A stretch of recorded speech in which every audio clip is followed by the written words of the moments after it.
2006, the 10th series of Thomas the Tank Engine and Friends was broadcast. This series had 28 episodes instead of 26 and was narrated by Michael Angelis in the UK and Michael Brandon in the US. So how is Series 10 compared to Series 8 and 9? Like Series 9, it is an improvement, but not enough to fix the broken tracks. Like Series 9, it's full of some decent episodes and a lot of bad episodes. But like with my previous reviews, let's go through the bads before I go through the goods. If you thought Edward being a weakling from Series 8 onwards was bad, take a look at what they did to him in the episode Edward Strikes Out. Edward calls Rocky a new crane, newfangled nonsense when he arrives. Now this is completely out of character for Edward because he's not the kind of engine who would say this kind of rude thing to anyone else. And I've heard a lot of people complain about Edward being a weakling from Series 8 onwards, but strangely I never hear that many people complain about how he was in Edward Strikes Out. Well, this makes no sense since he was never like that to any other characters in the classic series. Okay, unless you count Harvey and Emily's introductions in Series 8 and 7, but that was kinda different. Another really bad thing is from the episode It's Good to Be Gordon, where Gordon accidentally tanks Henry's special coal to make him go faster, leaving Henry to break down. Now this makes no sense because Henry's special coal fin was originally gotten rid of in the episode Flying Kipper. In the first series of Thomas, Henry had to use Welsh coal because of his small firebots. Then after he was rebuilt at Crew, he got a larger firebot so he didn't need special coal anymore. But this episode just throws all that out the window and gives Henry special coal again. Now this makes no sense because he's been using regular coal for ages and nothing's ever gone wrong with him. So now they're saying in this episode that if he takes regular coal again, he just gets all fucked up? That's complete bullshit. Now that's all the bad stuff out of the way, let's talk about the new characters. One new character is Rocky the New Crane, who likes to lift heavy objects such as engines, coaches and trucks. He is a friendly and careful crane who helps the engines when there is an accident. He takes pride in his work and is always happy to help. Now, a lot of people claim that he was the replacement for the breakdown train and Harvey the crane engine since he was stronger than Harvey. Now, I personally don't think that's true in Harvey's case, but in the case of the breakdown train it is true, because we don't get to see the breakdown train again until the adventure begins and Series 20. So yeah, Rocky was the basic replacement for the breakdown train for a while. There's also Freddy, the warehouse engine of the Skarloey Railway.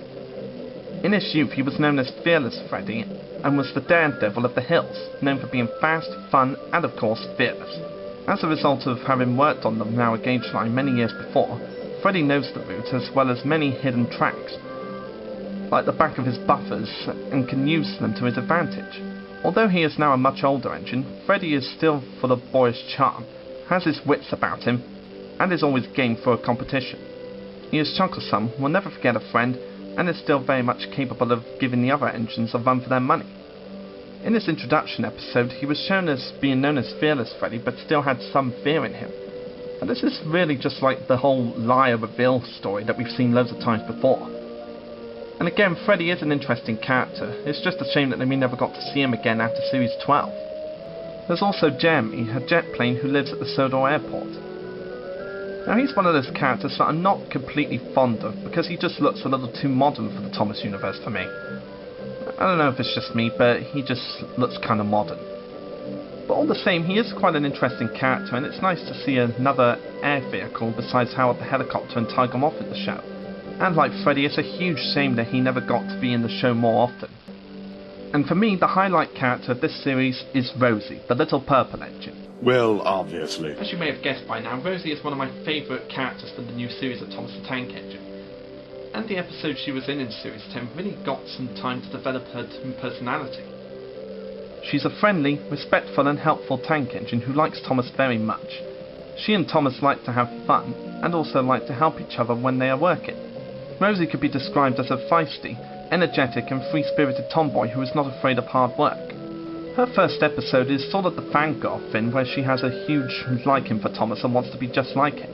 And of course this was the main inspiration for me making Rosie a main character in my Thomas series, as well as making her the girlfriend of Thomas. And she's a character that I'm honestly glad to be part of the series because she's one of my favourite new Railway series characters.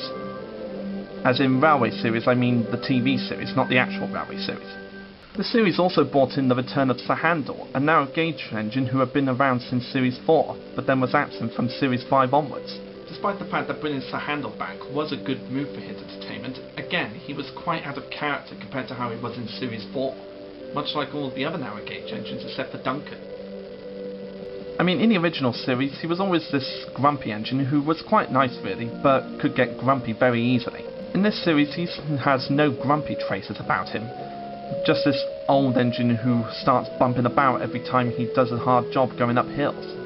So not exactly the Sahandel I remember, but it's still great to see him again after all these years.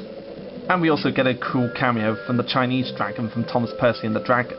And if I had to pick some favourite episodes from this series, I'd say that one would definitely have to be the Green Controller, where Percy's put in charge of the engines for the fat controller who has lost his voice. But Percy only causes confusion, giving engines the wrong jobs, and making James get a hilarious speed-like paint job. For me, the highlight of this episode is just getting to see James painted like a bee, especially when you know his incident with bees in Buzz Buzz. Peace and Warmth is another episode that I kinda have a soft spot for, because it focuses on Skarloey. And I usually enjoy the episodes with the narrow gauge engines.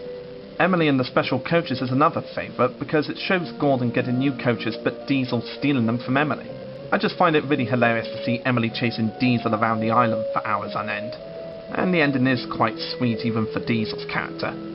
Thomas and Skarloey's Big Day Out is one of those episodes that I don't think is exactly top notch, but I do have a soft spot for it because we get to see the original Series 4 Skarloey model again. And I thought that was a really nice touch for this episode, bringing in the original Skarloey model in with the large-scale Thomas model. James' Second Best is quite a funny episode because I can't get enough of James running into that billboard of Edward. It just looks so hilarious to me. But for me, my all-time favourite episode of this series is Thomas and the Birthday Mail. Surprised? Because it's a great introduction to Rosie, one of my favourite new series characters. So like the past two series, there are some decent and okay episodes in Series 10, but it's mostly filled with pretty bad ones. But like the past series, there's also some good episodes to keep you entertained if you're into this kind of thing. So I would say find the good episodes and look to those and then just skip the other bad episodes. But I'm sure you'll get a kick out of the new characters and Rosie's introduction.